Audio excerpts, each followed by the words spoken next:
Today's book, You Can Do It, by Tony Dungy, illustrated by Amy June Bates. Tony's little brother, Lyndon, was having a bad day at school. To begin with, his tooth hurt a lot.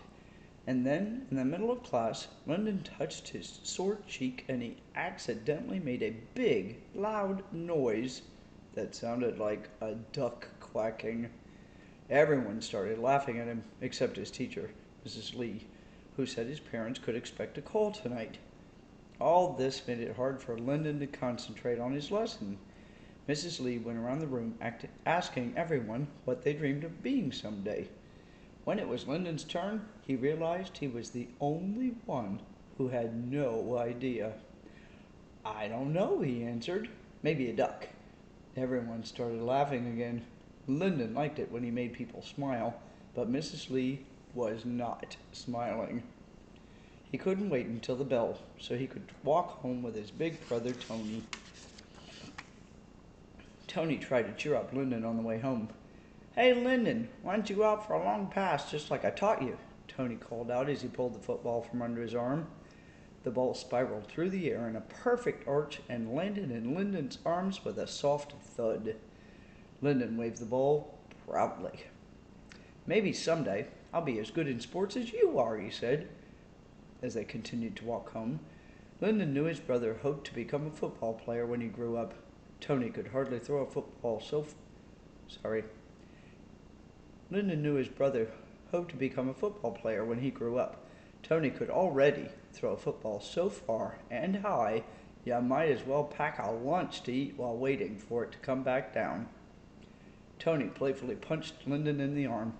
"That's cool, little brother, but remember what Mom and Dad always tell us."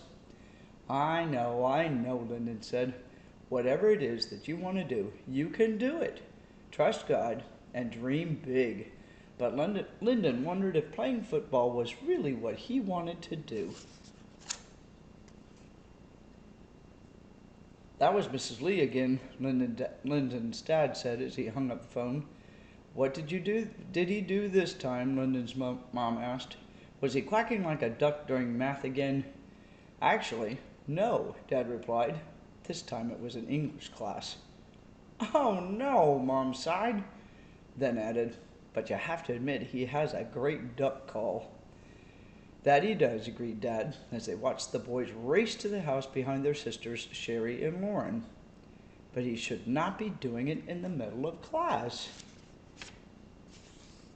"Mom, Dad, guess what we did?" asked Sherry.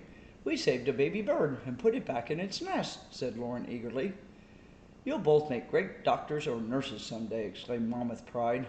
"Maybe I'll be a doctor or a nurse someday," thought Lyndon. Just then his tooth gave him a sharp pain and he remembered what had happened at school. "Lyndon, Mrs. Lee called today." Dad took a close look at Lyndon. "Why are you rubbing your jaw?" "I wasn't quacking this time, Dad. My tooth was hurting, and when I rubbed it," Lyndon pushed the side of his mouth, and out came a loud quack. Next thing I know, everybody was laughing. Lyndon turned to his mother and father and said, "Mom, my tooth really hurts." Mom took a closer look at Lyndon's sore tooth. "This tooth explains today, but does not explain the other two calls we've gotten from your teacher." "No," said Lyndon. "I just like to make people smile. But," he put his hands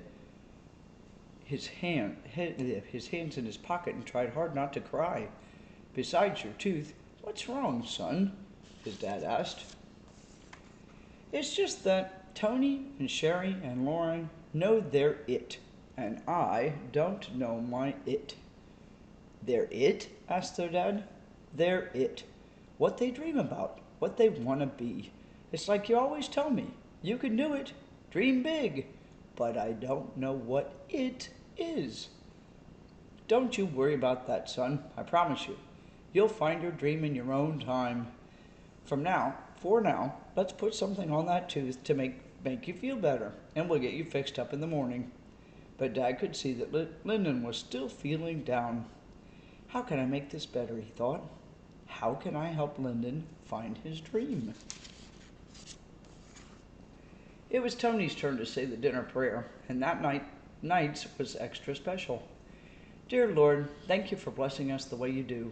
Thank you for the food, and thank you for our dreams. And God, Tony said with his head bowed and his eyes closed extra tight, please help Lyndon find his dream. Amen. What are you thinking about? Tony asked, tossing a pillow across the room before bedtime. Is your tooth still hurting?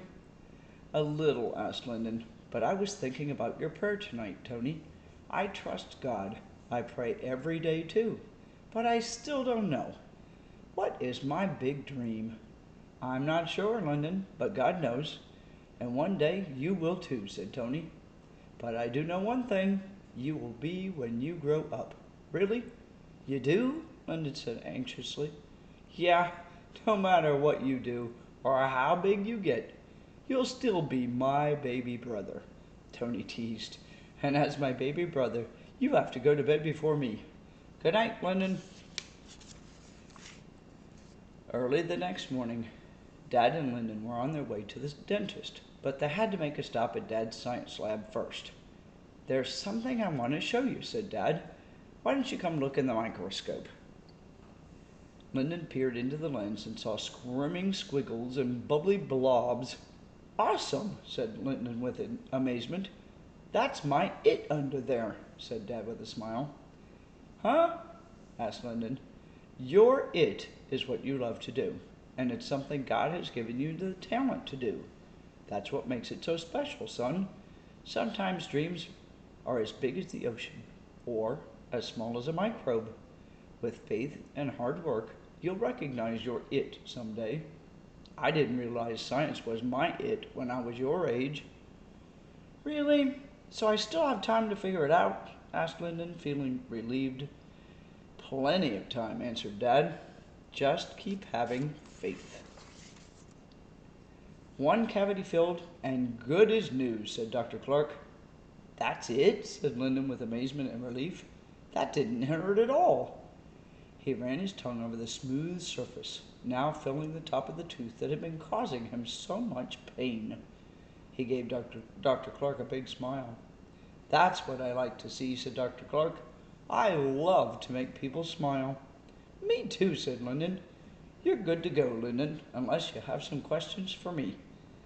Lyndon had lots of questions. How did you squish that stuff into my tooth? And what's that tube thing? What's that machine? One question at a time, laughed Dr. Clark, picking up a giant set of plastic teeth. How about we start with these? A few weeks later, it was show and tell at school. Lyndon stood in front of the class and explained some of the amazing things he'd learned from Dr. Clark. When you make people feel good, they smile. And that's why when I grow up, Lyndon said, I want to be a dentist. He winked at Tony, who was watching from the doorway. Good for you, Lyndon, said Mrs. Lee. I think you can do it. I know you can do it, little brother, said his very proud big brother Tony. And he did. And this then is a really good parent update signed by Tony Dungy about how we help our young people reach their dreams.